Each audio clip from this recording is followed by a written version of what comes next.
It's September 5th, 2022. This is Roqe.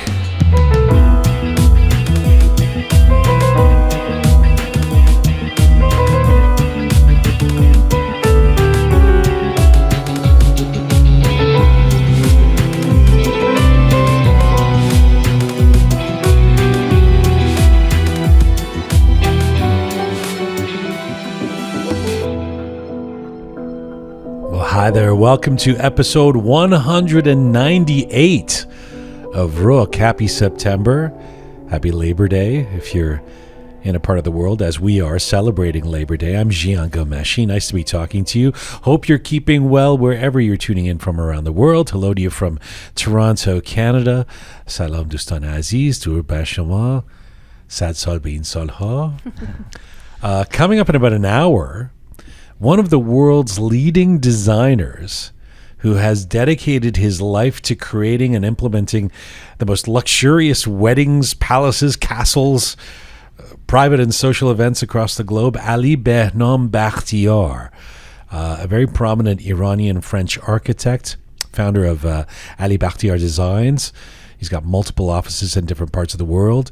He is known, Pegajun, for making the impossible possible. Wow. Yes.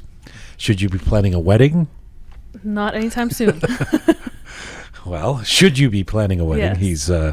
He's your man. He's going to be joining us from Slovenia. He also has a royal lineage. Mm-hmm. You knew this? I didn't. Oh, okay. You said it. You were like, as if you knew what I was saying.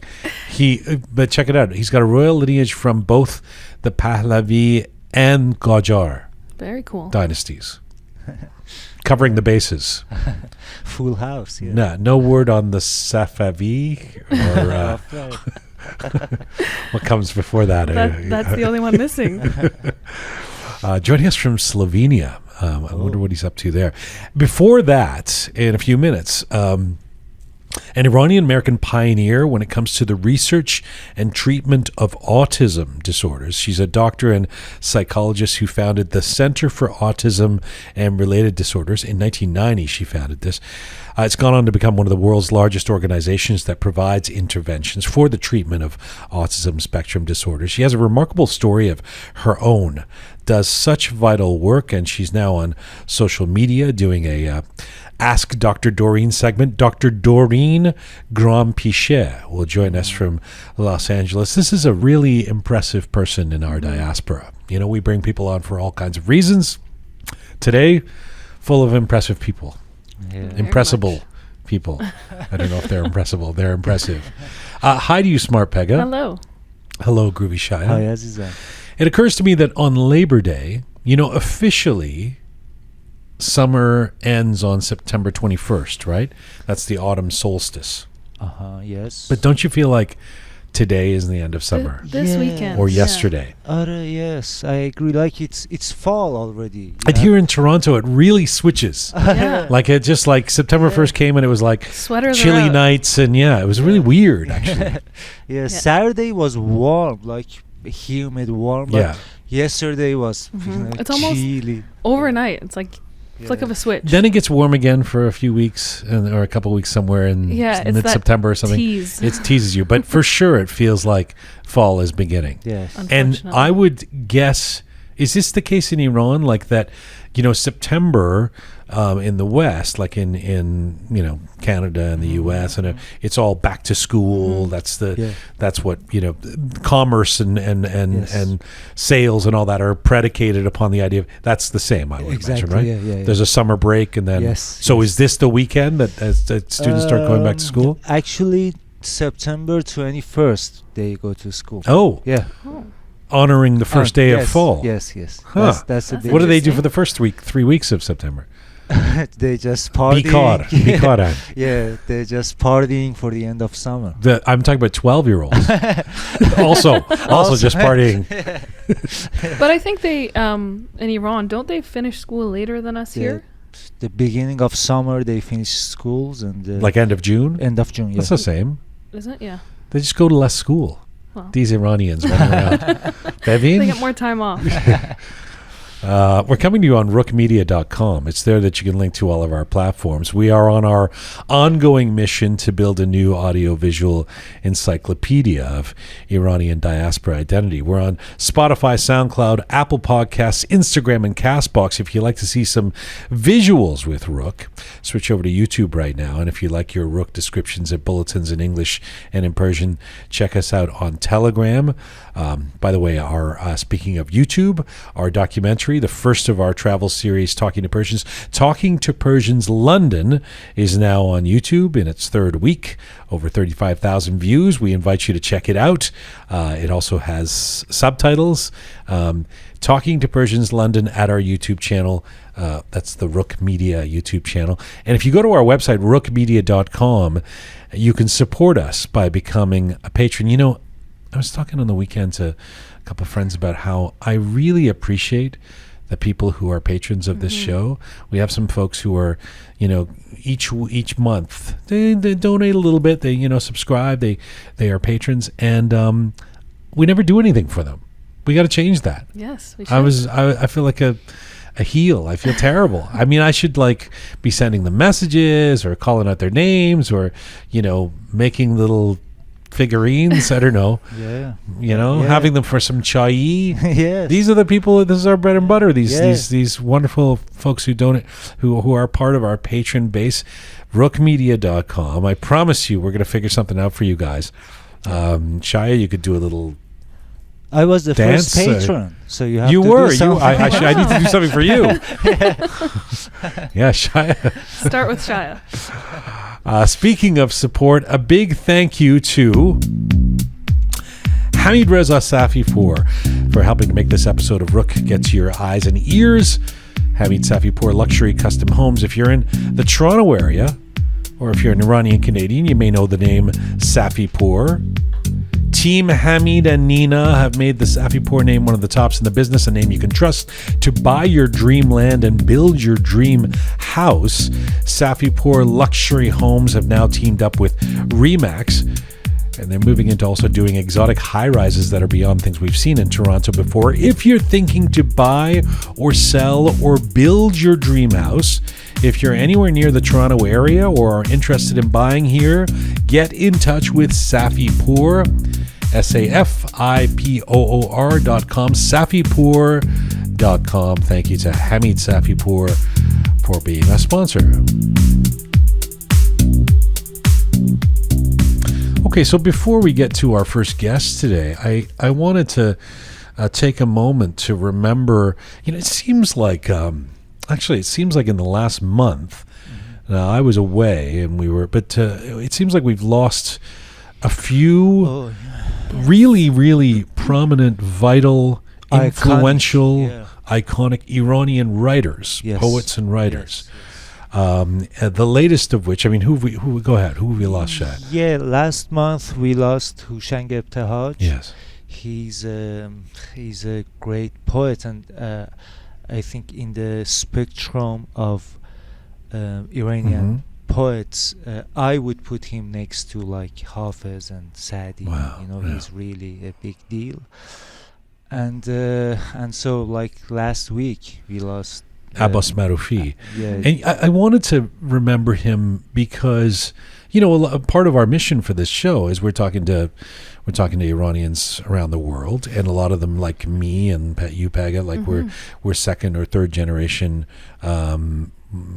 Iranian, so we grew up in the West. Actually, I'm always confused about whether I'm first generation or second generation. If my parents came here, but anyway, I'm somebody who grew up mostly schooled in English, born in the West, etc. We don't always know. I know who Abbas Maroufi is. In fact, we had been trying to book him, but I know him because I've gone into and done the research and learned about Persian literature, etc. But it wasn't a name I grew up with knowing, and yet. For many Iranians, certainly inside Iran, he was a superstar, and many in the diaspora. For those who don't know him, first of all, what happened this past week? He was a pretty young man. He was 65 years old. He was diagnosed with lymphatic cancer, I think summer of 2019. and he heroically battled it, and unfortunately he passed away last week, Thursday, I think it was, September 1st. Now, we knew he wasn't doing well because we had reached out to him a couple of times. There's people on our team who know him, and he'd said he'd love to come on the show, but he wasn't feeling well. Yeah. Unfortunately, it obviously he really wasn't feeling well. Pegah, give us a sense of why Abbas Maroufi was important. I think, most people will remember him as a remarkable author, playwright, poet, publisher, and journalist. But I think, honestly, he was so much more than that. From what I've heard from a lot of different people, he was a man of the people, for lack of better words. He was, very influential in the world of literature. He was very helpful to a lot of up-and-coming writers, and both inside and outside of Iran, he really, really tried to build on that community of authors and, work within the community of literature. He studied at the Faculty of Fine Arts in Tehran University. He went on to create a publishing house in Tehran called Gardun, if I'm not mistaken. And then he went on to actually create a literary magazine under the same name. And funny enough, I watched an interview with him, and he had said that was actually a childhood dream of his, to one day, be the editor of a magazine. So he went on to fulfill that. And the way, I know, for example, Mehrdad and other folks who are in our broader Roqe media team have talked about how, they love his works and have, over the years known this great writer. But it was interesting to me that, for example, Parry saw a Super P on our group, on our team, who's, mid-late 20s. She said last week when she was very upset at the passing of Abbas Maroufi, and she'd said to me, like, this is my David Bowie, knowing that Bowie was my idol of all time, and said that Abbas Maroufi was her inspiration for getting into wanting to read literature, etc. So his impact, the impact that this man had, is pretty widespread, generational, gender, etc., crossing all those lines. For sure. And Shaya, you were a fan, obviously, yourself. Yes. Actually, since we talked about like changing season, there is a part in his famous book, the Symphony Mordegan, or Symphony of the Dead. Yes. That he's describing, kalaq, crow, Yes, is in Persian culture is a symbol of winter, like winter is coming, and so the story happens in one of the Azeri cities in Iran, and the voice of kalaq, a crow, is qar in what's in English? The sound of crow. A crow, I guess. I don't know. Coo, maybe? Like, I don't know what the sound of a crow would, the written form of the sound of a crow. This is where the Persian, the divide of the level of poetry, advanced poetry in Iran. The crow has a sound. What is it in English? I have no idea. So it is qar, and in Azeri, actually qar means snow, means barf. Oh, wow. So when kalaq says qar, it's like barf, it's winter is coming, and it's always stuck in my mind, this picture of qar, kalaq. Yeah. I mean, the other thing that Abbas Maroufi became well known for, unfortunately too, was that he was no friend of the current government or regime, or they were no friend of his. Yes. What happened? So I think it was as early as 1993. He was sentenced to imprisonment, flogging, and there was a ban on his publications. So the publishing house, his magazine, everything. And there was an immense amount of international pressure. And actually with the help of the German Writers Association and a very famous German author by the name of Günter Grass, all of those sentences were suspended. And it was then actually that he managed to leave Iran and move to Germany. So how available was Abbas Maroufi's works now in more recent years in Iran? Honestly, I don't know. I mean, I guess if Parisa had read them all and she was in Mashhad, she would have had access to them somehow. And I know that some of his book actually is banned right now, but again, I don't have a very legit idea. Yeah, I would imagine with the internet age, it's easier to people acquire, find things. For sure. Rolling Stones records, actually probably not Rolling Stones, Pink Floyd records. Definitely Pink Floyd. A tremendous loss. Very much so. Oh yes. Yeah. Abbas Maroufi. And actually, one more thing I just want to say about Abbas Maroufi. When I was kind of looking into his works and reading a little bit about him, because like you said, I grew up here and that was not a name that I was very familiar with, but had kind of heard it, and with the news of his passing, started to read up a little bit more, and there was a couple of things that really spoke to me, even though I haven't read some of his works. There was a book that I found. It's called The Year of Turmoil, and actually Parisa and I talked about this, and she was kind of telling me about it as well. Sal Balva, I think it is in Farsi, if I'm not mistaken. The Year of Balva. That's what I said, but that means turmoil, so it's the Year of Turmoil. And apparently, so he's obviously a man, and he had written this book through the viewpoint of a woman.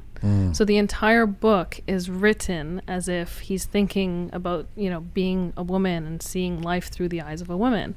And I found that fascinating because especially at the time that he wrote this was not something that was very common, and definitely not within Iranian literature. So I found him fascinating, and truly, it's such a loss. What's that saying we've been saying?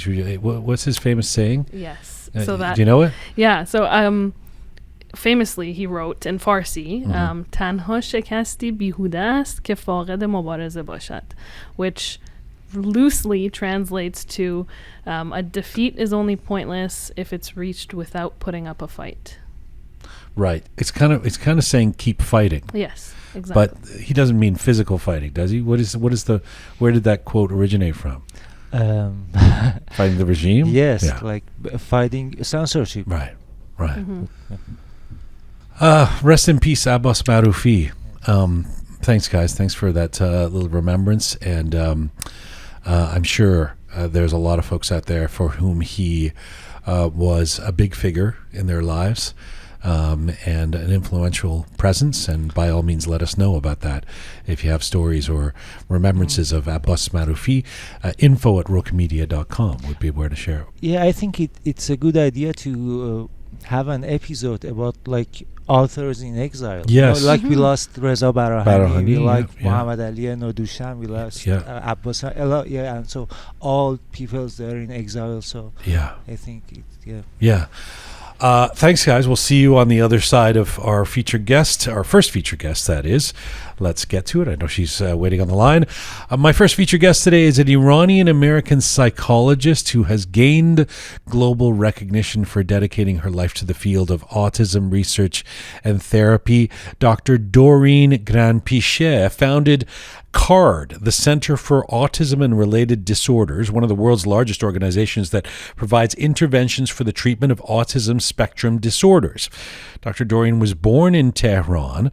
Her father was an advisor to the Shah's Ministry of Finance. They migrated to the United States, of course, after the Islamic Revolution of 1979. She obtained her PhD in psychology from UCLA. She's also a board-certified behavior analyst and is licensed by the medical boards of California, Texas, Virginia, and the Arizona State Boards of Psychologists. Dr. Doreen is the 2011 recipient of the American Academy of Clinical Psychiatrists' prestigious Winnaker Award. And right now, Dr. Doreen Granpeesheh joins me from Los Angeles today. Hello. Hello. Very nice to meet you. What a great pleasure it is to have you on the program, and what an amazing journey you've had. You've done such impressive things. Thank you for doing this. Oh, thank you very much. It's my honor to be here. You're known as a leading autism expert. You're a well-known psychologist. As a kid growing up in Iran, did you have any sense that this would be your path? Honestly, no, I did not. But, as most kids would either, I remember my parents always saying, okay, you need to go into the health sciences. They wanted me to be a doctor, of course. And originally I was going to study medicine, and it just so happened that very early on. I was at UCLA for 12 years, so I actually had all of my degrees, my bachelor's, master's, and doctorate there. And I just met the professor who was working in the field of autism. And it was so interesting to me that I switched fields and stayed in autism for the rest of my career. Yeah, I mean, you've become quite a public person in terms of being at the forefront of this. Was that always in the cards, the card, if you will? Would somebody have guessed when you were, 12 years old in Tehran that you're going to become somebody who's known by others? No, not at all. In fact, even now, I often feel kind of very strange about it when people recognize my name, or when I get noticed that someone has published something about the work that I did or whatever.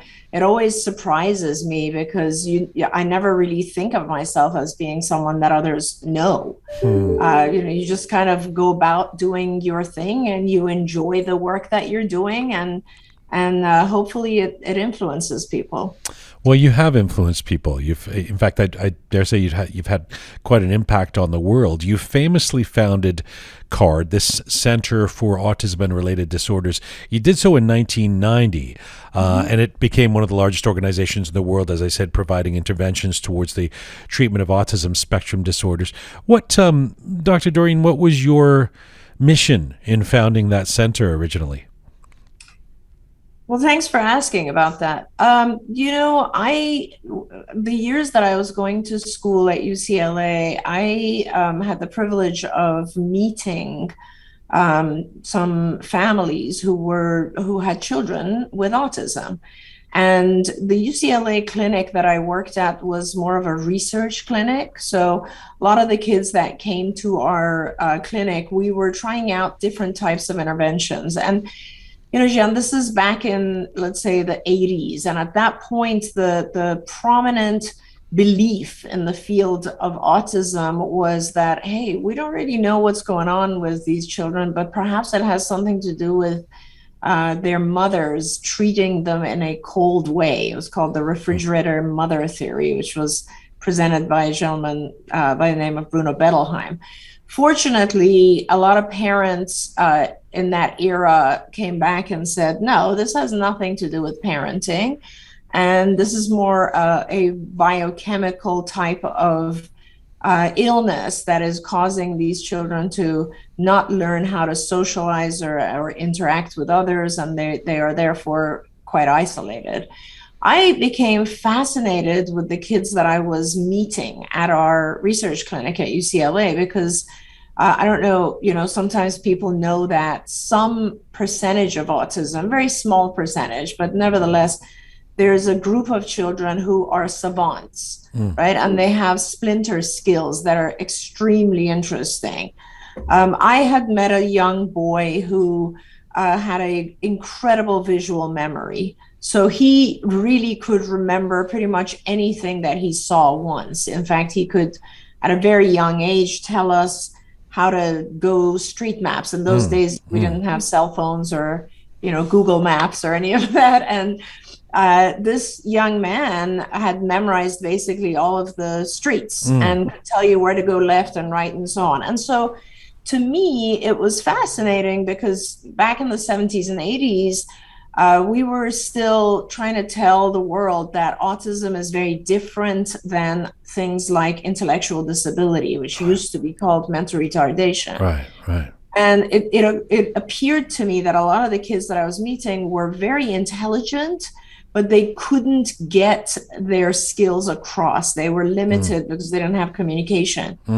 And so, when I left UCLA, when I got my doctorate in 1990 and I left, I did actually do a number of other things. In those days, in the 90s, AIDS was very prevalent. And so there was a huge need for psychologists who could help patients who were struggling with AIDS or their loved ones were struggling with AIDS.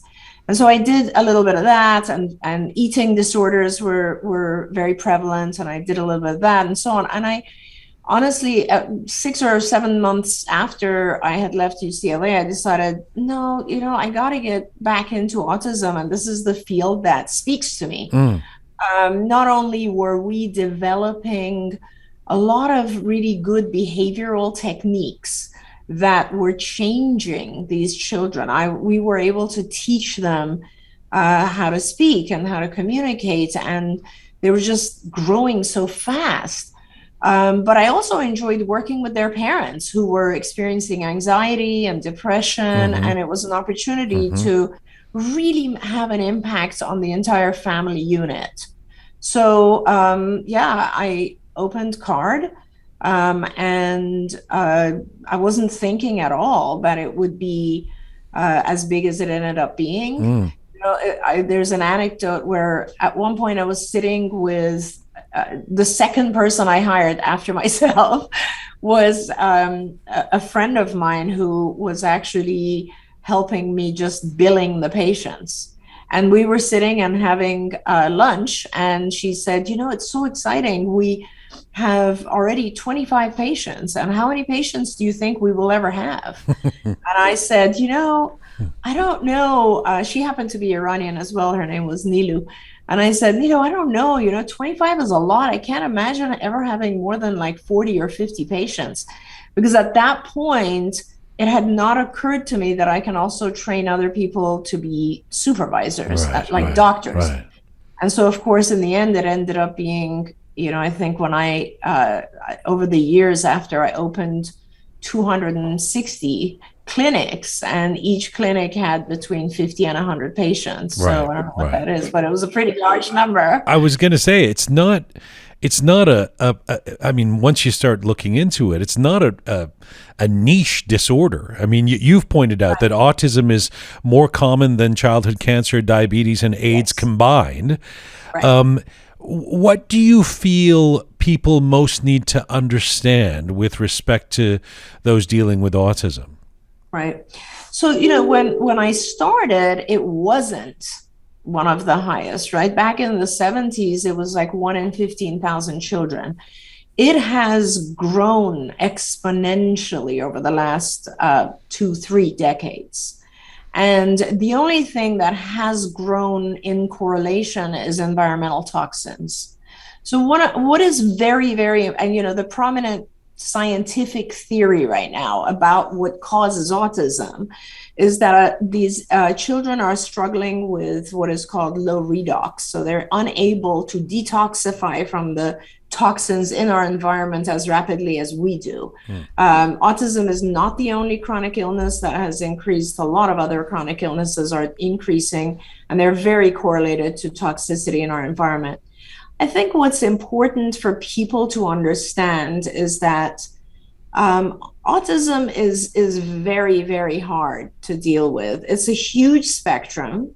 I mean, there are individuals who are severely affected by autism, which means, you'll have an adult who is not toilet trained, who is not able to communicate in any way. And if you're not able to communicate in any way, you can become very aggressive because you're frustrated.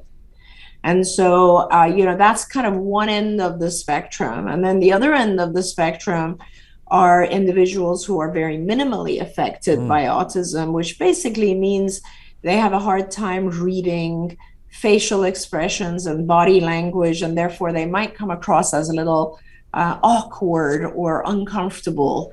And they would also potentially have the same diagnosis, right? I think it's important for everyone to be tolerant and patient, because we are learning every day more and more about how to help individuals with autism and how to help their families. It's a lifelong thing. It's very, very difficult for the families.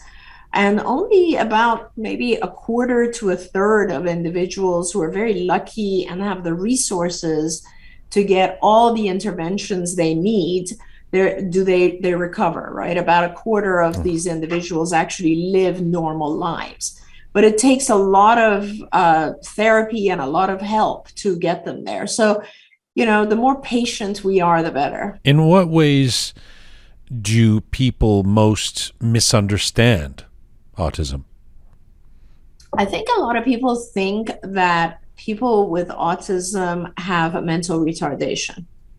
And that is not necessarily the case. There's a pretty low correlation with mental retardation, or what's called now intellectual disabilities, with autism. It's funny because I just came back from a wedding where a gentleman was at my table and he was telling me that he knows an adolescent who has autism, and he feels that these individuals should be hospitalized or institutionalized because when they grow up, they become very aggressive.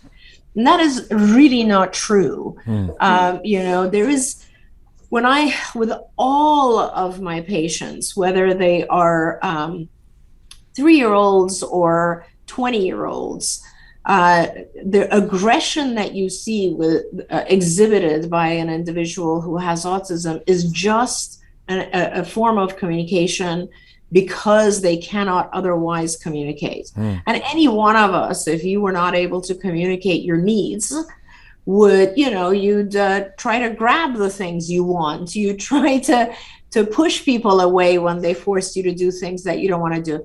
So individuals with autism are not aggressive by nature. In fact, they're extremely loving, kind, sweet individuals. And it is only because the environment is very difficult for them to cope with that they perhaps sometimes develop aggression. I'm thinking about you starting this center back, it would be, 32 years ago now. And I'm thinking about how much you've talked about how things have changed, both in the percentage of folks dealing with autism, but also in awareness. And one would like to think that it's an upwards trajectory of awareness. I mean, it's funny doing a little bit of research on you, and there's video of you on a TV show, I don't know, 20, 25 years ago, and the hosts are saying, "What is this autism that you speak of?" As if it's, but so I feel like I want to believe that there's more awareness, tolerance, or understanding, whatever, around autism. At the same time, it always seems like there's myths, there's misunderstandings. It's in the news for people. There's bad science. Where do you feel that we're at 30 years after you founded this center in terms of globally people understanding autism? Yeah, that's a fantastic question. I think there's definitely more awareness because two reasons, mainly because, the numbers have increased, right? I mean, 1 in 15,000, and it has just continuously increased every single year. And the last data set was something like 1 in 44 children now. So it is increasing. When it increases to that extent, there's going to be awareness because everybody's going to know someone who has a child with autism, right? So that is a good thing. There's also a lot of awareness because a few years back, a organization was founded called Autism Speaks, and they went to great lengths to provide awareness, which is wonderful. And now there are a lot of companies that are providing treatment, and of course it is in the United States, it is covered by health insurance. There's awareness, but there's also a lot of kind of misunderstanding or myth, let's put it that way. And one of the things that, I want to just clarify is that, like everything else that is a sensitive matter, when there's a sensitive subject, people tend to become divided and they tend to become very, very, feel very strongly about their own point of view. I mean, look at like COVID, for instance, and how that divided everyone, right? With autism, there was very, very early on, there was a bunch of research that was done suggesting that vaccines cause autism. Yeah. And that then caused a lot of people to put up walls against this concept. And some became, anti-vaxxers and pro-vaxxers and all this sort of stuff. Yeah. The truth of the matter is, vaccines are one of the many, many toxins that affect us. And it would be impossible for anyone to say it's this toxin or another, because there's just so many toxins now. If you really think about the number of toxins that affect us, we're talking about almost all of our food. I honestly don't know the numbers in Canada, but in the US, over 98% of our food is genetically modified. Right. You know, we have anyone on your show who is older than, let's say, 40 will remember that we didn't have plastic. We didn't have plastic containers when growing up, you know, and now everything is contained in plastic, which then also causes its own toxicity. Yeah, the vaccines have increased over the years. Our animals are pretty toxic. They've been given lots of different types of shots. So, and of course, let's not forget how toxic the soil is with all of the pesticides and so on. So exposure to toxicity has increased massively. And so that's why a lot of the research right now in autism is very much focused on how do these toxic elements interact with each individual's biochemistry. And if you are, you know, old enough, let's say, and or have a very good redox cycle, then you're going to be much less affected by these toxins. But unfortunately, you know, many of us are affected by toxins in different ways. There's infertility, for instance, has increased significantly over the past decade. So I think it's really important that people remain open-minded when it comes to autism, because the science is still investigating what has led to this unbelievable increase in prevalence. But when it comes to that, I wasn't even sure if I was going to go there in terms of the vaccine question, and because I'm sure you're tired of having to deal with it or defend it or argue against it. But you're in the camp of there's nothing to that's not the science, right? No, I'm actually in the camp that for some people it did cause a problem. I think vaccines are one of the toxins that we're exposed to, and it's a matter of which toxin puts you over the load that you can tolerate. I don't think that, I mean, I'll be honest with you, I have had families over the years who have shown me videotape of their child before and after their vaccination schedule, like 2 days before and after, a home video. And you can see there was something going on there. Immediately, a child who's very verbal and so on and so forth is completely isolated. What I'm saying is that it cannot be the only issue. It is not the only issue, because on its own, vaccines are not necessarily going to put us over the limit of the number of toxins we can tolerate. The problem is that our environment is so toxic now that our kids are exposed to a multitude of different things even before the age of 2. Sure. So that's why it's really hard to say which toxin. And believe me, it'll take years and years. I mean, I think the same would probably hold true in Canada, but look at how many Whole Foods stores there are now, or organic food type stores. You know, 10, 15 years ago, that didn't really exist. There wasn't a need. Here in the US, you go to restaurants and they offer you gluten-free and casein-free diets at restaurants. So, and these are all the types of foods that are very difficult to digest. And so therefore, you know, society is changing, but it takes a long time. Although sometimes things that are labeled organic are not necessarily better for you too. We don't know. I mean, it can get very confusing. That's right. We have a person on as part of our team who has an extended family member in Iran whose kid or young person is dealing with autism and has really kind of sad reports in terms of the lack of resources or awareness in Iran in dealing with autism. What can you tell us about? I mean, how much do you know about autism and how it's dealt with in Iran these days? Yeah. I mean, it's really unfortunate. I guess I would say it's how it was here maybe 40 years ago. So it's, first of all, there are no resources. So unfortunately, there's no health insurance coverage for treatment, right? And secondly, people are still a little bit, I would say, I guess, embarrassed or ashamed if they have a child on the spectrum. So there's a lot of, just kind of not talking about it. Let's keep it quiet. Let's keep the child home and so on. And of course, with that sort of thing, you're going to have fewer and fewer resources and help and treatment. As long as parents are alive, I think the kids remain at home unless they become older and aggressive. And then unfortunately, it is treated like, as I said, 40 years ago, mental illness in a lot of countries was treated as a crime almost.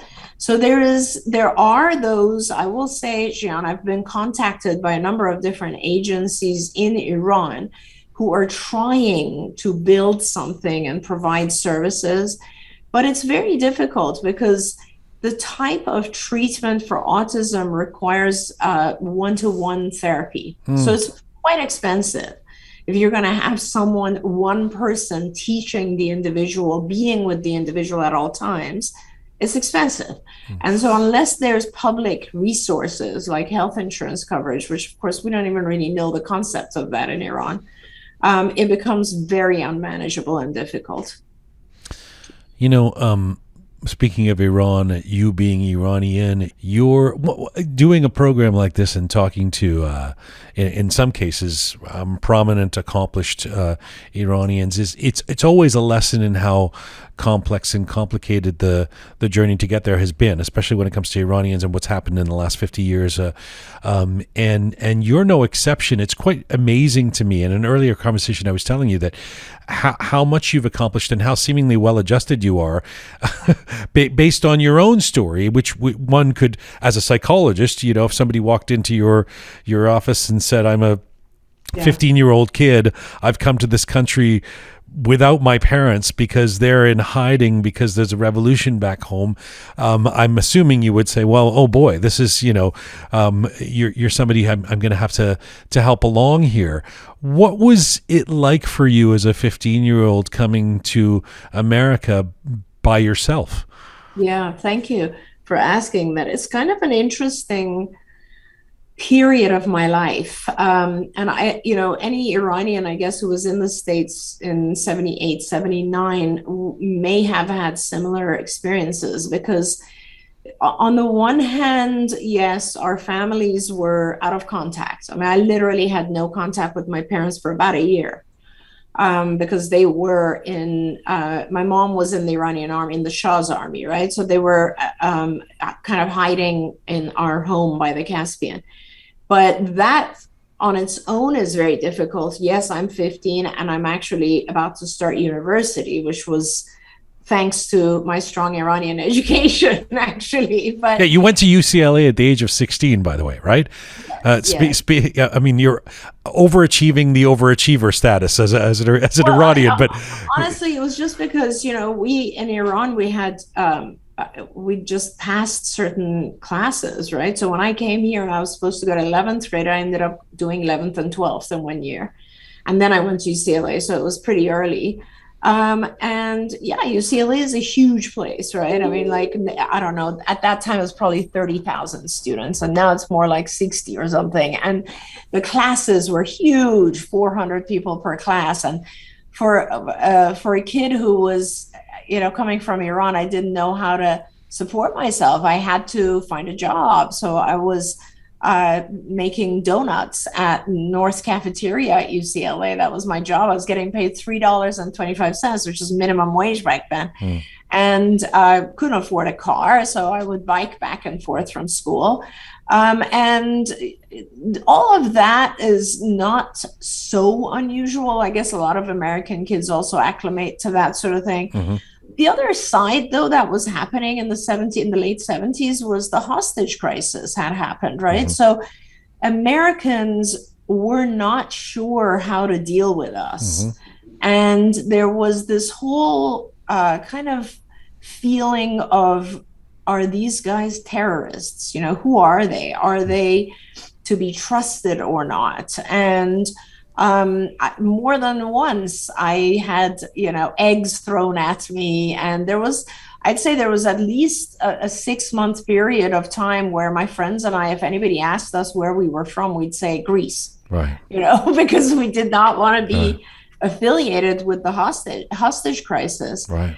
And so it was difficult on all fronts. It really was. But I don't know. I think I mentioned to you in an earlier conversation that I had been in boarding schools when I was 4 years old in England, just for a few years. And I think that sort of helped me be tough. Like I had tough skin, I guess I wasn't afraid. I went out there and I found a job, and there were days when I didn't have money for food.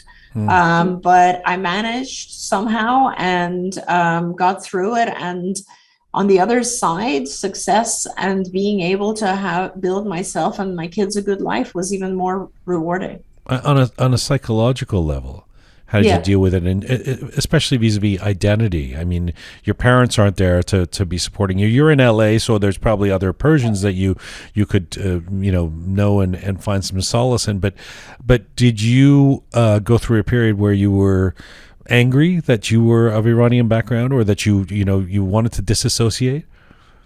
Well, it wasn't that I wanted to disassociate, because I really love the Iranian culture. I love it so much. It's such a rich culture, right? So it's not that I wanted to disassociate so much as there was a period of time where we were just kind of hiding it, and we were trying to not let the world know because it was dangerous. It really was dangerous. But that being said, it was difficult, psychologically, and I'll try not to go into too much analysis. Here as a psychologist analyzing myself. It does cause you to become, it does provoke a kind of fear of abandonment. Let's put it that way. When I left Iran, I never thought I would never go back, right? I did actually go back in 1990 one time, and it was shocking. I was so shocked at what had happened to the country. But it's sad if you leave your home and you never get to actually go back to your home, right? It's pretty sad. So I think one of the things that made a lot of us, I guess, first generation Iranians in the US become closer to each other was that we had lost our home. And there was no going back for us at that time. Much later, maybe 10 years, 20 years later, some of us went back, but it wasn't the same Iran, right? We never got to live the same Iran. Do you use that experience of displacement, or a form of exile, or homelessness in your practice? Would that become helpful later on in terms of dealing with patients or folks who come to you?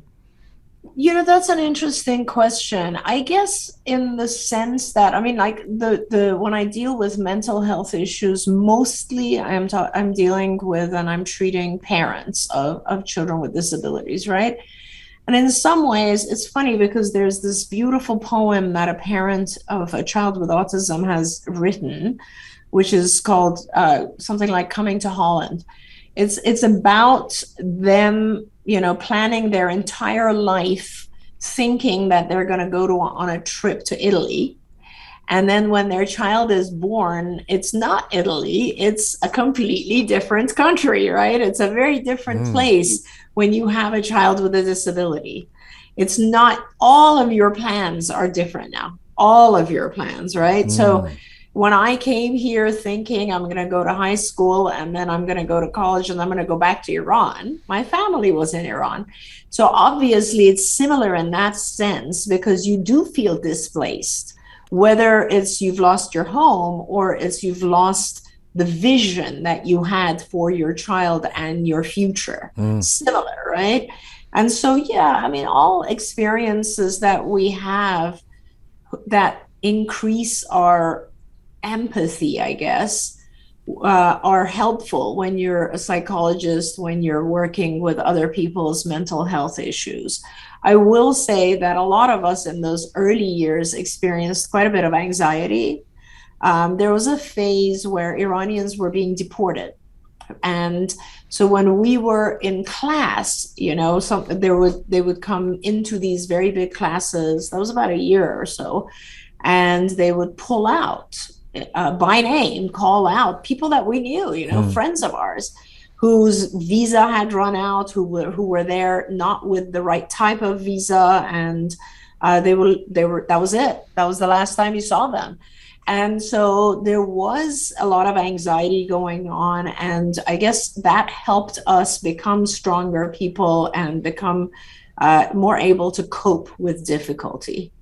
I'm really glad you brought up the mental health piece, because it's somewhere I wanted to go with you, because you not only are you known for this for your work in autism and the center that you founded, etc., but you continue to be out there. Actually, you're in social media now, and you've got this Ask Doreen page, and where you do tend to talk a fair bit about mental health, and I was which resonates with me. A lot of what you deal with, you have this advice about depression, anxiety, unhealthy belief patterns, and for example, you did a post where you explained, and I'm quoting you here, 2 cognitive distortions that are related are magnifying the negative and minimizing the positive. 2 sides of the same coin, you say.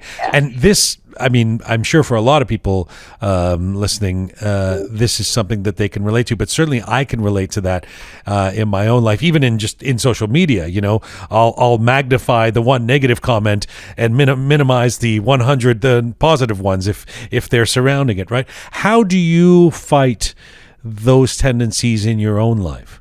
Oh, it's so amazing you bring this up, Jian. Yes, thank you for mentioning my social media. I'm on all of the different, Instagram, TikTok, whatever, Ask Dr. Doreen. And it started out being just parents writing in and asking questions for their kids, which I love to do. I've been doing, you know, as I mentioned to you, we have a show called Autism Live, which I did just an hour ago. And I've been doing for 11 years. And it's really just answering questions. But then I started to, you know, for me, 2 of the, I guess, mental issues that control us more than others are anxiety and depression. And they're 2 sides of the same coin, if you think. I mean, in fact, the medication that treats anxiety and depression is the same. It's one medication. It's for depression or anxiety. And because really anxiety is kind of the fear of the future, and depression is sadness about the past, which is sort of interesting. But I started to talk about some of these things, and the more I started to talk about them, and I'm not done, I'm still just kind of delving into depression now on the various posts on social media. But as I started to talk about them, they were a really good reminder to me, because I hadn't talked about these things for a few years. And as they reminded me so much so that in everyday life, I constantly catch myself, like literally constantly. And it's a habit, right? The more you, like through life, and my life, the last 35 something years was as CEO of a big company, you learn to be a problem solver. And the way that you solve problems is that you find patterns and you predict what is going to happen. And those abilities to predict help you get ahead of the game, okay? And as humans, we do this. We predict things because it produces a sense of safety. A lot of times we predict the wrong thing. And that's when those cognitive distortions come into play, right? We predict the worst thing that could possibly happen because we think that's going to make me feel prepared. It doesn't. Yeah, it's a defense mechanism, right? It doesn't, right? All it does is it makes you nervous between now and when the actual thing occurs. But why do we minimize the positive? I mean, why? Just because we are as you said earlier, you gave a great example. when a negative thing happens, it really has a huge impact on us. Mm-hmm. So there's a natural propensity in our brain to think the negative's going to happen, the positive's not going to happen.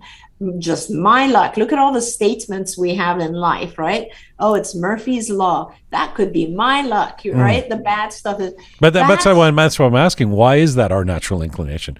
I mean, why don't we go, oh, but I've got all these positive things. I mean, you know, why do we have to work at the positive part? Because certainly my natural inclination is to go to the negative. Well, so that's exactly why we have, like, you know, we talk about people being people who either see the glass half full or the glass half empty. Right. Some people are actually the type that do see the positive quite a bit, right? But life is hard. There's challenges. If there weren't challenges, we really wouldn't be learning, growing, right? I mean, I'm a strong believer that every challenge is a gift. And when you get these gifts, you learn how to overcome them. And until you do, they're going to keep coming back in your life. But so the whole concept of not being able to see the positive is just something that is over the course of time we learn because there are these challenges. But there are now a lot of exercises. I was reading the other day, someone has this thing that they do, which I love, which is every morning they wake up and the first thing they do is they list something they're grateful for. So I do a little bit more than that. I actually list a bunch of stuff that I'm grateful for and all the things that I'm going to do today that I'm very excited about. Believe me, it's really interesting. If you write them down, the impact on your day is tremendous. Because as you're writing down the wonderful, exciting things that you're going to do today, you automatically start to put a positive spin on things that might have been negative in your head. For example, later today, I am actually going to be flying to San Francisco, and it's not necessarily a trip I was looking forward to. I got a call from a contractor, and I have to go there, deal with one of the properties of my kids that has an issue, right? Okay. So in general, that's a negative thing. But when I wrote it down, I wrote that I'm flying on this particular airline that I really love. And they're really nice to you when you fly. And it's actually a pretty peaceful time when I get there. And I'm going to watch a show that I like on the flight. And so all these positive things come into your writing. And even though it seems like it's not automatic, like, okay, so you forced yourself to write these things. In the global scheme, they actually produce a positive environment in your mind. Yeah, I'm sure I've said this on this program before, and I'll say it every show if I can because I'm such a believer in it. But I've come to really learn and believe that every day is a choice. You wake up and you can choose to. I always say I could meet someone for 30 seconds and tell them 10 reasons why they're having the worst day ever, or 10 reasons why they've got everything to be grateful for. It's a choice ultimately, no matter what circumstance you're in. When you talk about cognitive distortions, tell me about all or nothing thinking. Yeah. Well, that's a great one, isn't it? So all or nothing. So we never think that there's a gray area. It's either I'm going to, it's all good or all bad. And we don't realize, no, those are not the only two circumstances in the universe. It could be somewhere in the middle and it could be perfectly fine, right? So that's another example of these distortions that go through our mind.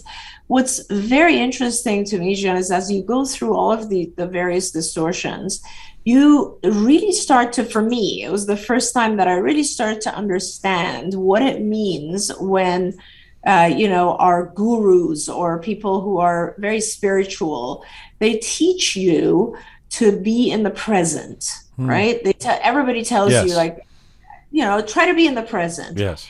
And you always wonder, what does that actually mean, right? What does it mean to be in the present? Does that mean that I should sit here and just kind of look around and describe the things that are going on around me and so on?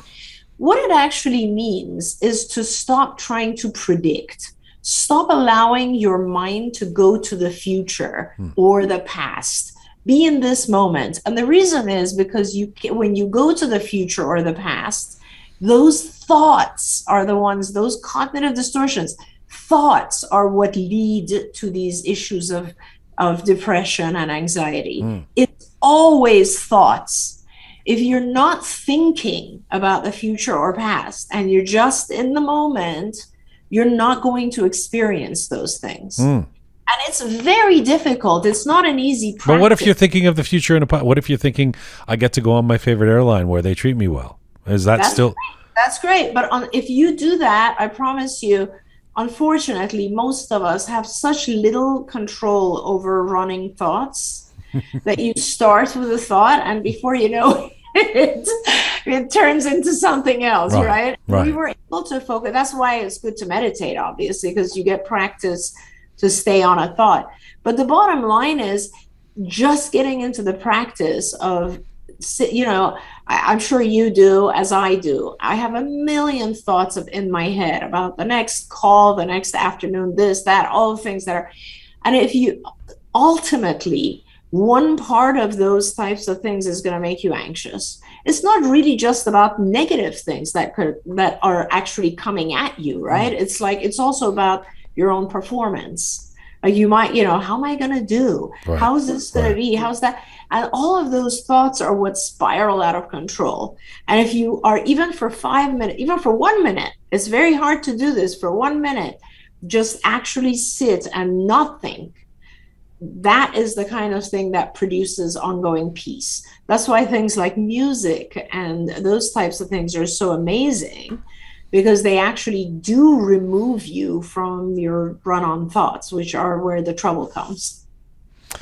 It's great to talk to you. You're so you're impressively cultured in the sense that you, as somebody who came at 15 years old, I was once told that I wasn't once told. I actually know this. This is and it's been borne out a few times. Linguists have confirmed this for me, that it's usually the age of 12 that if you switch from, if you learn a new language or switch your language to a new language at the age of 12 or thereafter, you're likely to have an accent. Now I know you did boarding school in England, so you had a little head start and stuff, because you're very American sounding for somebody who didn't actually grow up in the States. But I know that you're also still quite Persian. You have a lot of Persian friends. You married a German man at some point and had kids that are still brought up quite Persian. Yes. I wanted to ask, if you can, as a psychologist, and if you were to generalize, and these are certainly generalizations, in terms of the diaspora, in terms of the Persians say in California, what would you say is a significant issue that the Persian community needs to deal with in terms of the feedback that you get as a psychologist and the Dr. Doreen page, et cetera? It's interesting. I don't know that the Persian community as a whole is struggling with one issue here. There are different generations. I think the older generation is definitely dealing still with the hope of an Iran that they remember, that definitely exists. There's a whole generation of folks that were well off in Iran and came here and are struggling financially, so that exists. There's a very big cultural shift between the old Iranian generation and the kids who were born and raised here. Mm-hmm. So that I know is an issue. It's one of my good friends is Dr. Azita Sayan, and she has her own show on Following, and she mainly talks about sex-related issues. Mm. And her population of audience is all Iranian, right? And so I'm sure there's a huge cultural, I have friends, Jian, who've talked to me who are my age, and I will be 60 next year, so older population, but they will tell me things like, oh my God, my adult child has come to the conclusion that he is gay. Mm-hmm. And it's such a big no-no, it's such a big, difficult trauma for them to accept and tolerate. So it's a lot, we still have a lot of the kind of old conservative beliefs mm-hmm.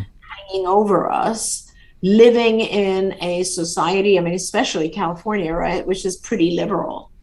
And so those two things are conflicting, I think, for any first or second generation people coming from a conservative country, that's going to be an issue. It's funny. We've had a couple of psychologists on the show who've pointed out that I always find it fascinating that the culture that you migrate with is oftentimes, unfortunately, people stay within that moment of the culture. So you have a dynamic where people who came from Iran 30, 40 years ago, who may have sort of conservative values, are now more conservatives living in California or Toronto than those in Iran, where socially things might have moved forward, notwithstanding the regime, etc. But the Iranians here are still practicing what was the norm 40 years ago. So there's a disconnect with where those coming more recently are actually more progressive in some ways. It's very strange. That is very interesting. I think you're right. I mean, I've met some Iranians who have recently left, and they are much, much more liberal than I thought they would be coming out of the regime there. Yeah. Right. Yeah. Like cohabitation, for example, is a norm now in Tehran. But, in the diaspora communities, it still would be a bit of a no-no for some Persian families, and it's a great pleasure speaking to you. I hope you'll come back. Absolutely. I really enjoyed my time with you. It's wonderful also learning from you. My husband is from the Toronto area, and I love to see that your program is so well received in that region. It's fantastic. It's wonderful. Well, more reason you should come visit us in Canada. Thank you for doing this. Thank you for the work you've done around autism, and thank you for the education that you give all of us. And I hope to talk to you again soon. Merci. Thank you so much. خیلی ممنون. خداحافظ. Bye-bye. Dr. Doreen Granpeesheh, an Iranian-American psychologist. She is the founder of CARD, the Center for Autism and Related Disorders. You can check her out on various platforms, asking Dr. Doreen any questions you want. Dr. Doreen Granpeesheh joined us from Los Angeles, California today.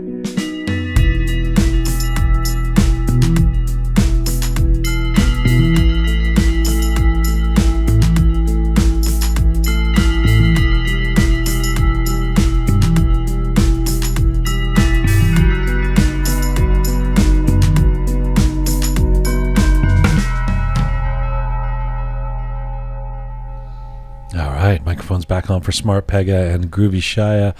Dr. Doreen Granpeesheh, don't you feel like you want to just spend the next few hours asking her advice on? Yes, definitely. How do I think more positively? Please explain how I want her to do a behavioral analysis on me and just kind of give me, She probably would if I know. Nice enough. Yeah, I mean, first of all, I'm so grateful to her and thankful that this person took the initiative on that, on the Autism Center, and how far things have come in the last 30 years in the West, and sadly how far things remain, as she said, retarded and behind, that is, in Iran. When it comes to autism, which, as I say, we know from the case of one of our team members talking about it, how there's just isn't the education, isn't the resources, isn't the treatment that people might be able to expect here. So grateful that she's been involved in that. But just as a psychologist, talking about that part of it, emphasizing the negative and not looking at the positive, and it really resonates for me. Me too. I mean, that was probably one of my favorite parts of the conversation, and immediately I was thinking of myself and saying, I do that. I can relate to that. And I the part where she said, are you a glass half full or empty person? I still can't figure that out about myself. I don't know. Sometimes I'm one way and sometimes the other. But she seemed to be saying that we all emphasize the negative. Yeah. To a certain, like that it's an impossible kind of. It's an ongoing battle because it comes from fear. Yeah. Yeah. For me, the part that she was talking about being in the moment, in the present. Yes. And it's the most difficult task that human can do. Yeah. It's really hard, and it's like it's the way to survive the life, but it's very hard. It really is. Yeah. It really is. The running thoughts. That I was like, that's every moment of my life. Like running thoughts. It's, you know, you start to think all one of the thing. problems, as she notes, all of the problems that we have, like psychologically, that we deal with, have to do with anticipating the future. Yeah. What's going to happen to me next? How am I going to, you know, even when it's something from the past that's triggering it, you're still worried about the future, right? Yeah, Exactly. Yeah. I always wonder, I feel like we're getting worse at that as a society, worse at living in the present. You know? It's because there's so many things happening at once. Like you have access to a million different things at any given time. And and there's such an emphasis placed on sometimes capturing the moment that you're not actually in the moment. I'm guilty of that. You know, like there's a famous comedy routine where the guy says, he's like, it's not a famous, I mean, it's more recent, but it was guys like, Jesus comes down and there's like 3 people in front of him and he's like, I am Jesus, and they go, oh my God, it's Jesus, Jesus right in front of me, and they're tweeting like they're like Jesus, and he's like, but I'm right here, you can speak to me, I am Jesus, and they're like, oh my God, Jesus is speaking to me. I'm like, they're just like looking at their phones. And I went on one of these boat trips a couple weeks ago in the Toronto. People who visited Toronto know that we have a beautiful harbor, and you can get on one of these boats for 3 or 4 hours. So a number of people, you can rent a boat and have a little dinner party or whatever, you know. So it was somebody's birthday, and they, you know, and there was like 15 of us, you know, in the Toronto harbor on a weekday night. You know, it was very beautiful, and I don't know if it's because they're Iranian. I think that might make it even worse. But I'm telling you, the entire time, like there was no breaks. The entire time, people were taking photos, the whole time, and I was like, we're on the water. There wasn't even a moment to enjoy. Like, there's the skyline, there's the water, there's sundown. Like, no. It was, now let's all take a photo over here. Now let's take a selfie here. Now let's do photos. And that's what I mean by the culture of not appreciating the present. Yes. I mean, certainly when the smartphones are around, there's just like, there's seemingly no appetite or incentive to just like breathe and sit on a boat and look at the, you know, I mean, I know there's all kinds of folks who are good at this, who might be at a college right now and who are able to live in the present, or who've done meditation, advanced meditation, and can sit in front of a wall. I've never been able to do that, but I'm anticipating the future too much and freaking out about it. But this idea that the entire fucking time on the boat, it was like, and who's going to look at these pictures? How many pictures do we need? Okay, but we I must have have to taken defend- 10,000 pictures. And that's right. And you are exactly the kind of person who would have done that, right? Exactly. So let me defend, you know, the other side for a moment. I take a lot of pictures. Like, I mean, a lot. I have like 10,000 photos on my phone right now as we're speaking. From just this past week. No. I mean, maybe the last 2 weeks. Yeah. But, you know, I grew up with my dad, who does photography, and that's a major hobby of his. So there were always cameras around. And when I was a kid, you know, he was always documenting me and my sister and first steps and first this and all of that. So I grew up with, you know, photos and things like that around all the time. And as I got older, I started to really appreciate that documentation of these moments, especially with, you know, some family members who are no longer with us, or, you know, situations like that. So how much documentation do you need? But here's the thing. So how about now, 5 minutes worth of documentation that you can live with forever? Some photos, like 4 hours. I'm fair telling enough. you, I'm not saying, you know, there was you need no. 4 It hours was of it. unrelenting, and no one needs these photos. I mean, no there's one 15 cares. people. They each need to take their photos, right? Oh, the group photos and the. Have you been to a Persian Mahmoudi lately? Yes. Where all the women line up, and then the men. Yes. It's first of all, it's like gender breakdowns, and then there's other photos. Like, it's just like the whole thing's a photo session. Yeah. We like our photos. What's wrong with Yeah, that? I can't. You know, I mean, I've never been good at this. Even with my family at Christmas time and stuff, I'm like, Mom, do we have to? But see, those are the moments. Of you course. Need to be So taking those that's right. And photos. so what do? You take 5 minutes and take some pictures. Sure. I mean, what is this obsession with constantly documenting every moment? that so much so that you don't know the moments. You don't appreciate the moment. No, I think in excess, it's not good for sure. But I'm also one of those people who I think, I have friends of mine or even family members who are like, oh my God, stop taking photos. And then 2 weeks later, I'll post something or I'll send them and they're like, oh my God, this is amazing. I'm so glad you took it. And I'm like, yeah, when I was taking it, you were yelling at me for taking these photos. Yeah. You know what drives me nuts? People who at a concert film the concert. Oh, that I hate. I'm kind of like, fucking watch the and frankly, being on stage, and watching people, it sucks. I've been in that position. I'm sure you have, Shaya. I remember seeing Bjork a few years ago, and it was a big outdoor festival show. But because Bjork's so cool and the audience wants Bjork to like them, I guess, they made an announcement, a few thousand people, and they made an announcement beforehand, said Bjork would prefer that you don't use your smartphones, don't shoot. And it was amazing. It was like an old, people watching a concert instead of three people. So I've been to concerts where people hold up an iPad. I've seen in front of you, they're holding an iPad. First of all, recording the concert for, I guess to story it on Instagram. I don't know. But blocking the vision and then just the whole time, it's like, dude, the concert is happening right now. Yeah. You're missing it. You're just shooting it. Yeah. And who's going to watch it later? I'm a big fan of places that say, you have to put your phone away and things like for performances and things like that. That I really appreciate. Yeah. All right. I bet you Ali Behnam Bakhtiar sometimes designs weddings where they have to put away their... Oh, I'm sure. You get one wedding photographer. I love it. I've been to one of these where they say, put away your gadgets. Yeah. Just enjoy the night. We've got a photographer who will take pictures. That's the way to do it. We'll see. Let me get him on the phone. You got him? Yeah. And he's frustrated at this conversation, no doubt.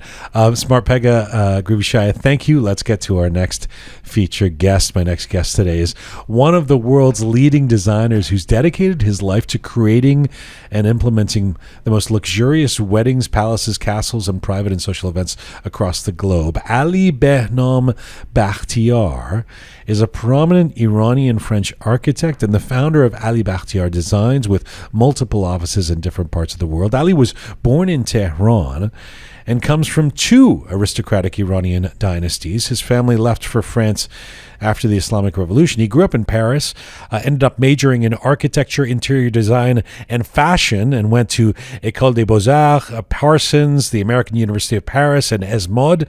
He has worked with prominent personalities in the fashion world, such as John Galliano at Dior, Karl Lagerfeld at Chanel.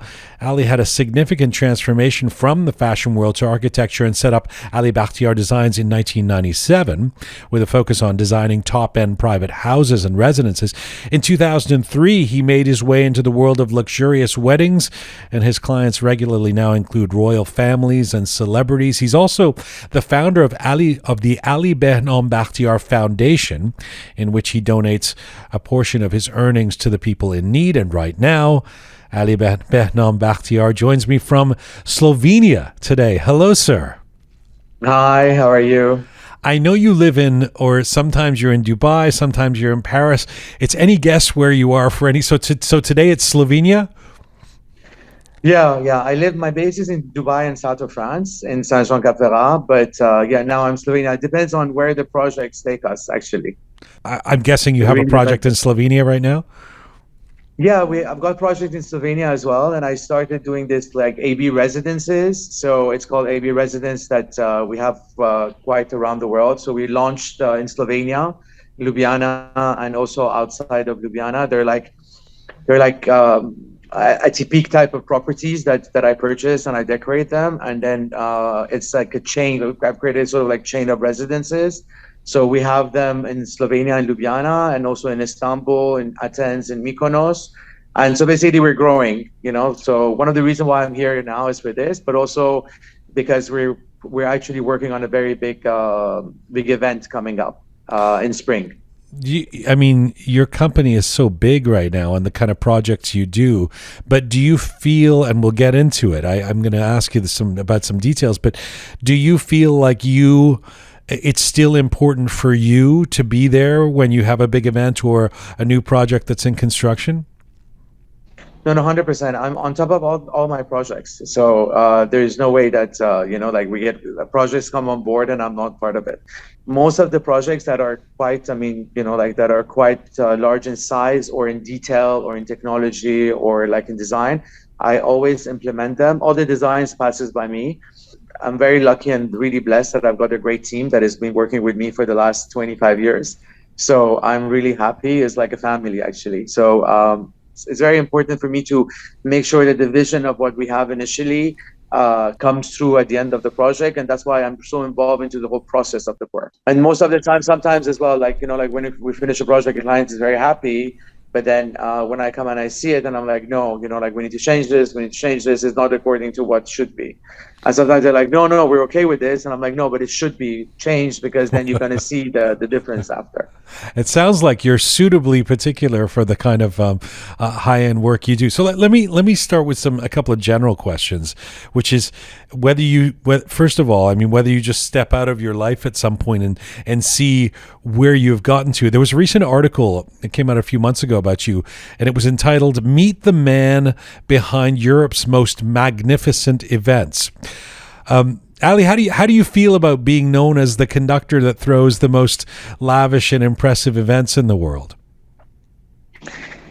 To be honest with you, I really don't think about it. These are not things that I concentrate on.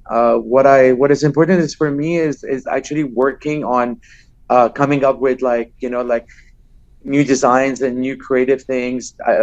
I'm not so much into like the highlight and the fame and the like all of these things. I never was, and I don't think it's something that is so important for me.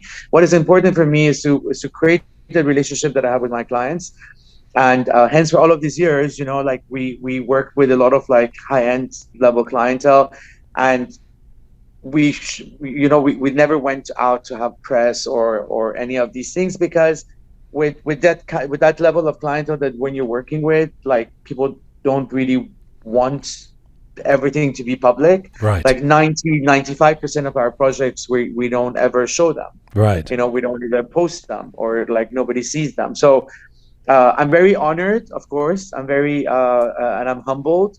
But in general, I'm a very humble person. So I like to get my hands dirty on projects and get the works done. And that makes me proud. You are described as, quote, making the impossible possible.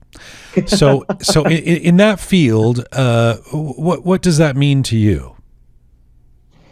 That's true, actually, because I have no limits. Like when I visualize something or when I want to create something, even if it's like really challenging, and a lot of people are sometimes telling me it's never gonna happen, you can't make it, we can't make it, and I'm like, no, we can.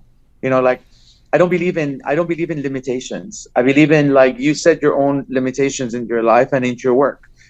So I always looked and thought outside of the box, and I was really blessed as well as a child because my parents always brought us to like art and culture was very predominant in our family and into my education, especially as a and so since I was a child, and I used to go with my parents to museums and they used to explain to me like what is this and all the different things, and so I understood that basically from a young age that whatever you want to create you can.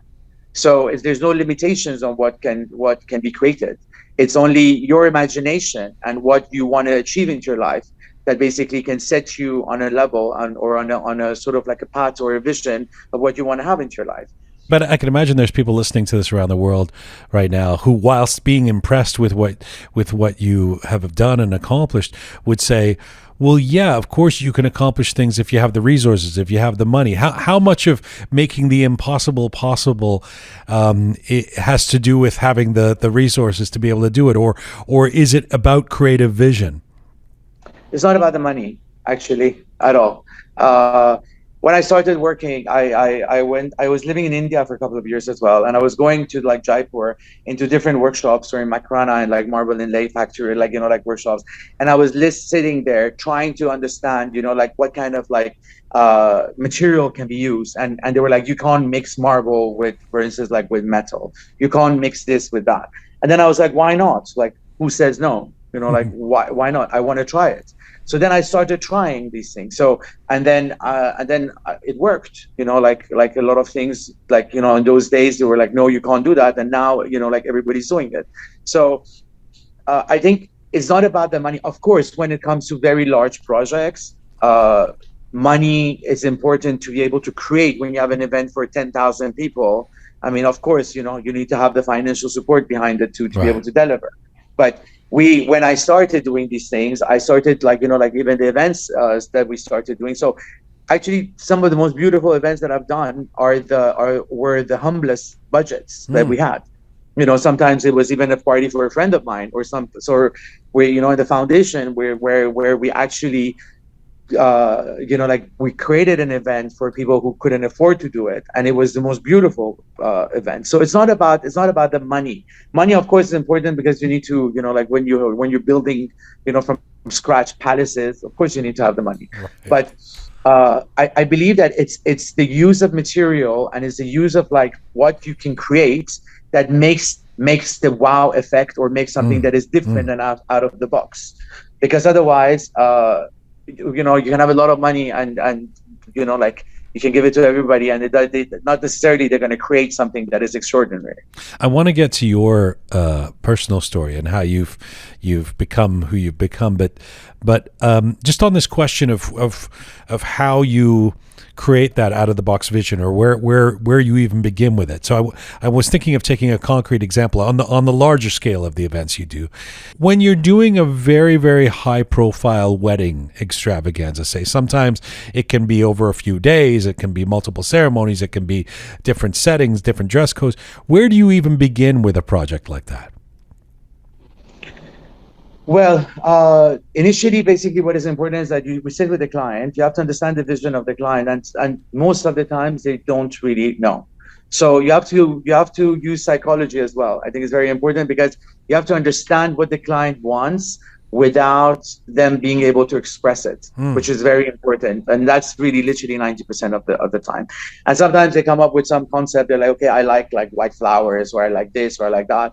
But in reality, that's not really what they want. So I think it's very important, out of experience and out of all these years, it's really important to have the sense of like understanding through the words of what your client really wants. And then once you grasp that, then I just start visualizing what they really like, and I start doing sketches, and I start presenting to them different concepts according to what I think that they want, and what also I would want them to have. That's fascinating. That you have to basically do a psychological profile. How long does it take you usually to figure out? 10 minutes. Really? To figure out what they want, and they don't even know that they want. Yeah. No, it's out of experience, and like out of doing a lot of clients and everything, more or less. Yeah, normally it doesn't take that long, because it's something that I understand, and also like I become very like 99% of my clients, like we keep in touch all of these years, and now sometimes I'm literally doing their children's wedding, and I was like, oh my god, I'm not that old, like I'm like so it's like going to another generation. And we try to always it's not with all, no, of course not with all the clients, but with most of the clients where we can, I try to basically involve them as much as possible in the process, because it's a cool process. You do a design, and then there's sampling, and then they see the whole process, and it's nice because then we can talk about it. And I realize that it's very important. If a situation is stressful in general, it's the way you handle the situation that makes a difference. It's not the situation. The any situation can become very stressful, or any situation can become very pleasant.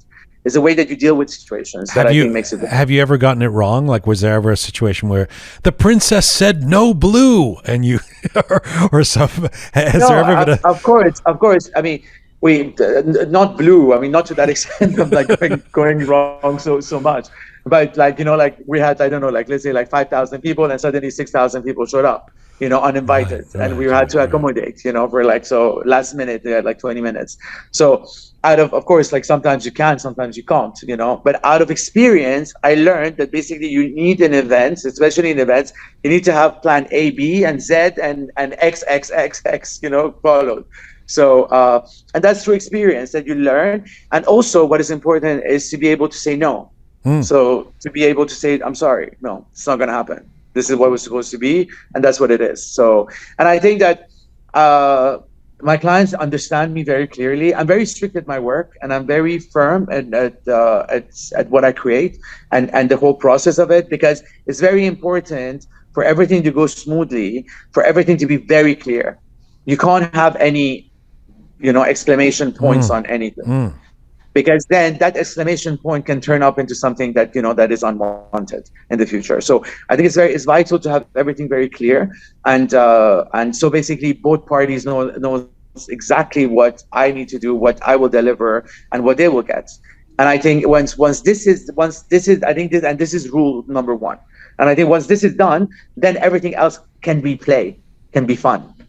Because then you both know who has to deliver what and what's happening. And of course there are challenges, but I think it's very important to be very transparent with your client at all times, which we are, but also not to get them involved into the headache of the process, because that's why they hire you. So there's a fine line between what to be said and what not to be said. Take me back, Ali, to your journey, because I mean, part of the reason you're on the show is that you're not just a famous global designer and a star in that field, but a kid from Tehran who was born there before the revolution in the mid 70s.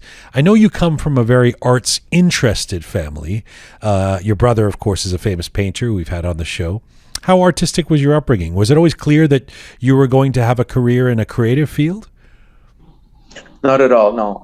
But art was very, very predominant in my family since a very young age. So my father is a painter as well as for his hobbies. So basically we were painting. My mother as well is very arts, involved. So painting, sculpture classes. And again, it was play. It was not forced. And I think that's what is very important. Since a very young age, wherever we used to travel, my parents used to take me to different museums or art exhibitions or galleries, and they used to explain it to me in a way that, look, this is this painting about how this was created, and so they used to take me through the whole process of it, and it was so interesting for me because I was like, wow, so basically you can create whatever you want on anything. And when I had a blank page, and they were like, whatever you want on this page you can actually create. And I was like, wow. So then, therefore, whatever you want in your life, So I think poetry, art, and it was very, very predominant in my upbringing, luckily. And I thank my parents for that. And I think that's why also it was something that was quite important to be able to have that background. And Iran it's fabulous. I mean, it's like the culture that we have in this country, and the richness that we have, and into the art and into the culture and the history, which is just it's out of this world. And one of the biggest inspiration that I have in any projects now, I'm working on a very big project that we're working on a private island, and actually all the inspiration comes from Iran. So for me, being Iranian, I'm very proud of it, and I think it has brought to me so much, the culture and the art of it, that and it keeps on feeding me. It feeds me all the time, and I'm really blessed about that. What was the migration to France like for you as a little kid amidst a revolution in Iran that had an obvious immediate impact on your prominent family? What was that like for you?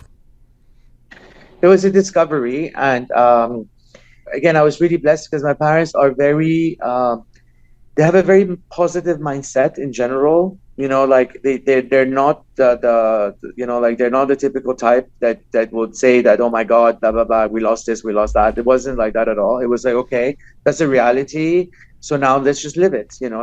Let's do the best out of it, and we did. It was of course, you go through a revolution, it's hard, but I was really blessed that I come from a background that basically the education that I got and that we got in our family, it was very important, because I think to have your feet on the ground and to be very humble, regardless of where your background is and so on and so forth, I think it's very important and it's vital. And I think this is one of the reasons why I think that we managed to be, to live a very happy life.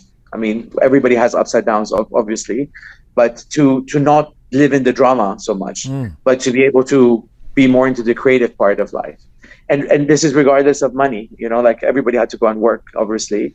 But I think it's important to concentrate on the creativity and trying to be on the positive, to look at the positive things in life versus the negative things, because the negative part of it's so vast that if you start thinking about it, you just drown, So I think in life it's just so important to just think about the positive things, that what you have, and count your blessings.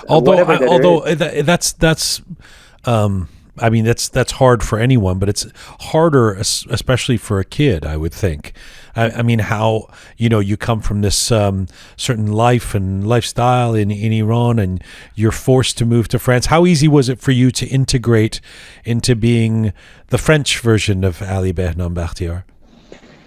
Living in Iran and before the revolution, we always had, although we had a very lavish life and everything, but our education was done in a way that we were, I remember I was a child and I wanted a glass of water. So I asked some of the people who were working, and, I was told, no, if you want a glass of water, you go and you take it yourself.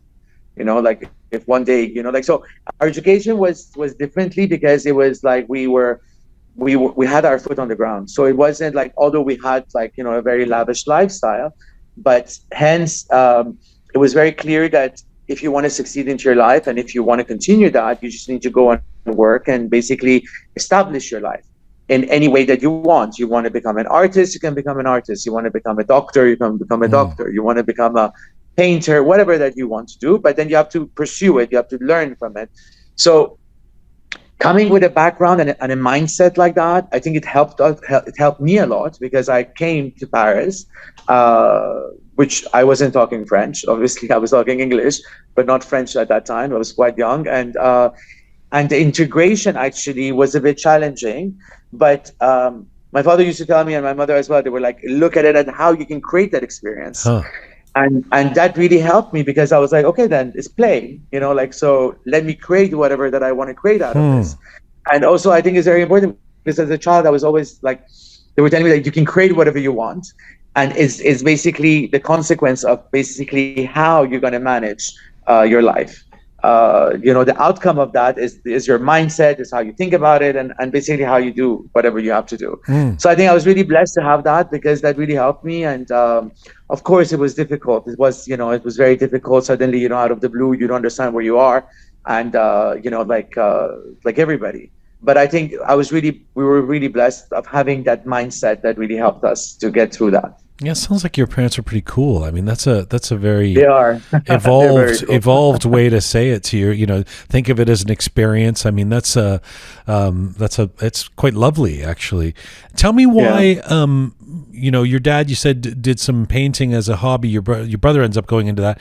Tell me what drew you to fashion of all the arts, because you begin professionally after going to school.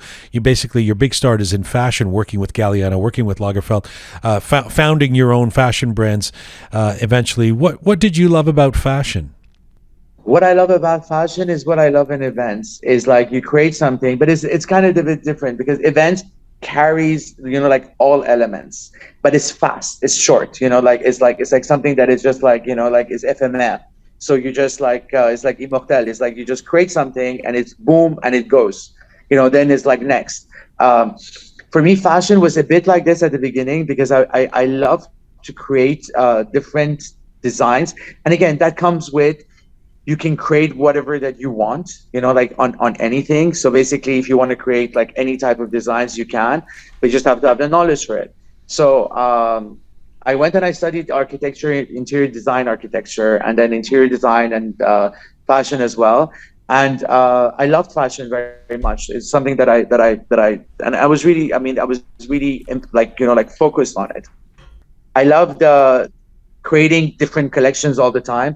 Hence what I love in events as well. Because for instance, the interior design projects can take you a couple of years. So it's the same design that it's going to take longer period.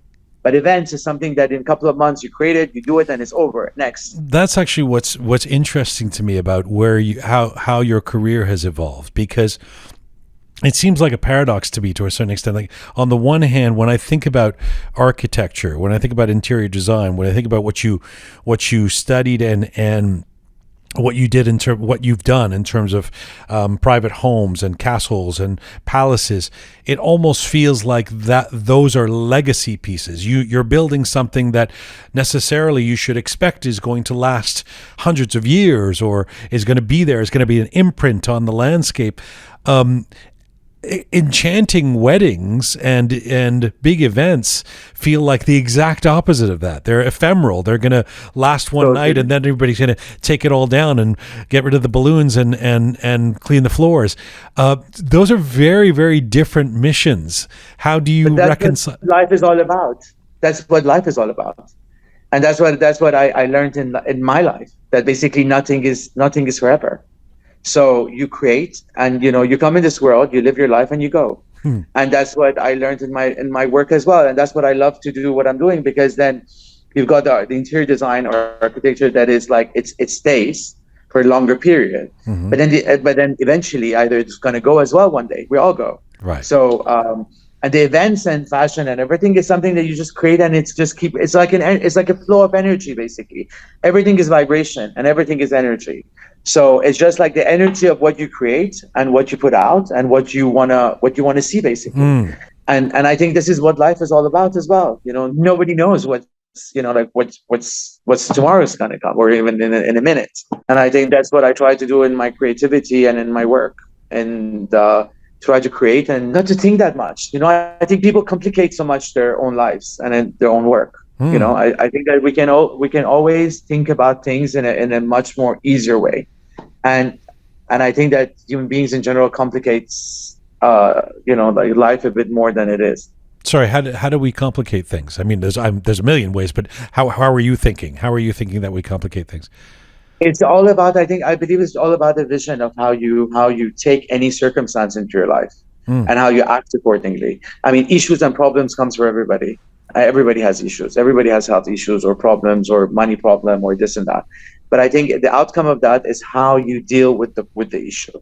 And if you see it as a problem, or if you see it as an experience, or if you see it as something that is just there and needs to pass, and your acceptance of it will eventually make things easier to go. And I think that's what is important as well in life. Ali, you seem incredibly even keel and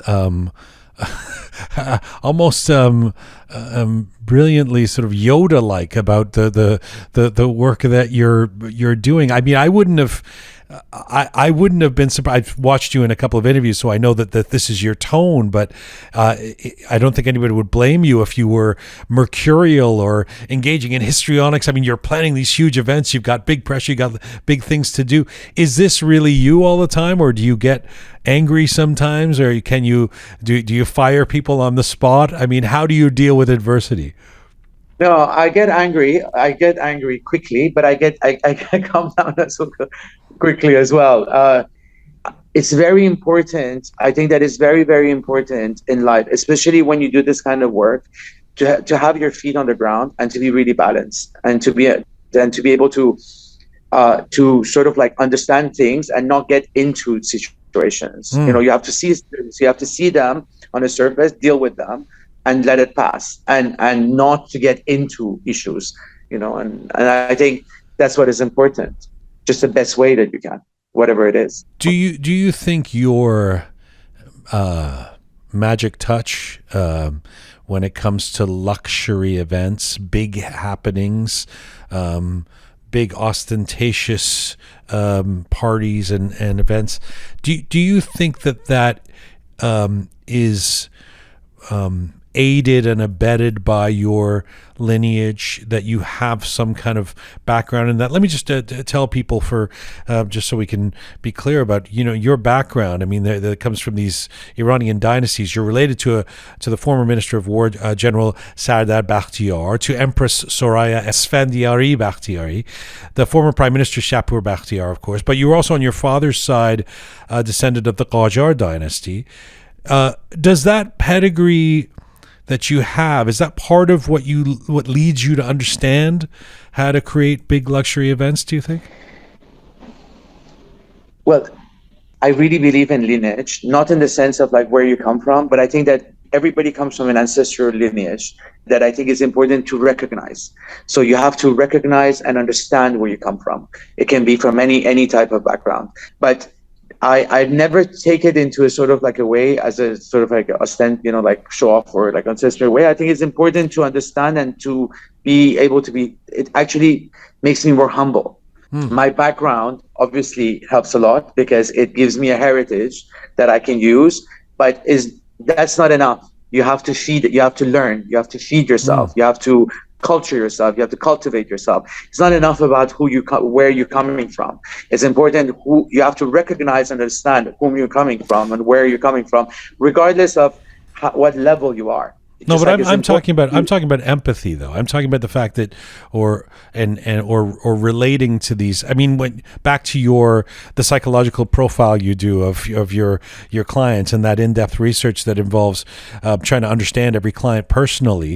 It seems to me if you're dealing with a king, to really understand the king and their lifestyle and what they might want or need, it probably helps that you've had some association with that, right? Rather than, if you had been a barista for most of your life and come from a family that owned a coffee shop, would you be able to understand the king as well? I don't know if I'm being reductive. I'm actually asking that. Actually, it depends. Parents, if your parents had coffee shops before, if you culture yourself, and I believe that if you culture yourself and educate yourself, and if you have that mindset that basically everything is possible. If you're going to be impressed sitting in front of a king, you're not going to be able to handle these things properly. If that's impressed, if you get impressed or if you get nervous about it, yes, I don't think you can. I don't, and not because of my background, because of I am confident about my work and I'm confident about my own being and what I know and what I can provide. So I think your background, whatever it is, you have to accept it, acknowledge it. But I think that you have to work on yourself as a human being, regardless of your background, and to evolve yourself and to culture yourself and to learn. And I think that's why we come into this world, to basically be the best version of whatever that we can be. And I think that's what is important. What does intimidate you? What intimidates Ali Behnam Bakhtiar? Sufferings of people, like children, ill, sickness of these type of things, that intimidates me, because sometimes when I'm powerless on these things, that intimidates me. But wealth and richness or things like this does not intimidate me. It never did, and it's not something that power doesn't intimidate me. But I think that people that are in need, or when I see parents, children dying because of not having medicine or food, that intimidates me, because I'm powerless of doing anything for it. Or if I can't, then that's what makes me really upset. That was a really interesting answer. Where do you want to take this really interesting creative business that you have, whether it's the design, whether it's the events, or whether it's even your continued work in fashion? Where do you want to take all of that in the next decade or two? I didn't think about this, to be honest with you. I never thought about it. You don't think of the future? I'm not a type of person who plans for decades, and I try to live in the moment, and I always did. I never thought about decades to come. That's so I think it's interesting. I think in life has a sort of a journey, and you are kind of responsible of that journey. So I have no idea, to be honest with you, but I'm really looking forward of what's going to come next. And there's a David Bowie quote that's like that, which is, I don't know where I'm going in the future, but I know it's going to be interesting. So I hope so. What are you, before I let you go, what are you most proud of in terms of your journey so far? I think to be Iranian and basically for people to understand that, being Iranian, it's not what everybody thinks, unfortunately, when some of my clients are like, where are you from? And I'm like, I'm from Iran. And they're like, they get shocked, sometimes they're like, how? I'm like, what do you mean how? Why are you even asking how? So I think is to actually educate that as well, as much as possible people, that basically for them to understand exactly who are Iranians and what are Iranians, and our culture and our background and our history, and I think that's very important for me to work on that and to be able to create that. Ali Behnam Bakhtiar, it's been a great pleasure. I thank you so much for your time today. Thank you so much. I hope the project in Slovenia is, I have no doubt it'll be as spectacular as the rest. Thank you so much. Thank you for having me. Talk to you again. Bye-bye. Thank you. Bye-bye. Ali Behnam Bakhtiar, one of the world's leading designers. We reached Ali Behnam Bakhtiar in Slovenia today. And that is full time for Roqe for today. Thank you so much for tuning in for all things Roqe related, including how you can become a patron to support our program. Roqemedia.com is the destination. Roqemedia.com. At roqemedia.com or at our YouTube site, you can see our documentary Talking to Persians London, which is now playing, now streaming near a computer near you. Check it out. Thanks to the amazing team who put this show together: Savvy Roham, talented Anahita, the fabulous Kian, Super Patty Sauce, Smart Pega, Aray Mertad, and Groovy Shaya. Thank you to all of you out there for supporting us and sharing our content. Please subscribe if you've not done so already. Let people know about Roqe and Roqe Media. And you can find me anytime on Instagram at Jian Gomeshi.